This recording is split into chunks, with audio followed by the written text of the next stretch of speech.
That brings us to principle number 5. Principle number 5 of the 7 reasons why God is for healing and maintaining physical health in the earth today has to do with healing being part of Christ's last great commission and God's direct commands to believers. This is written in Mark 16, verse 17 and 18, where it says, "And these signs shall accompany those who believed. In my name they will cast out demons. They will speak with new tongues. They will pick up serpents. And if they drink any deadly poison, it will not hurt them.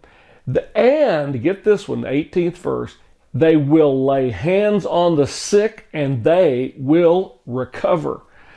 The believers are to go forth and do other things, but one of the things they do is lay hands on the sick and they will recover. These are the disciples of Jesus Christ.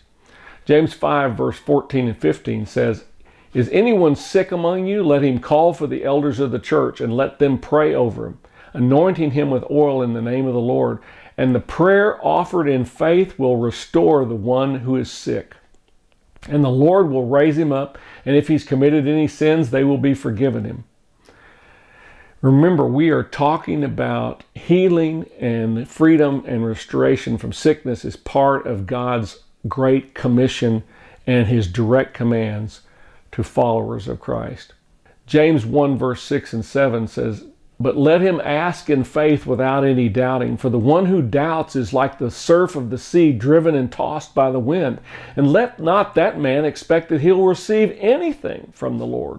This has to do with asking without doubting.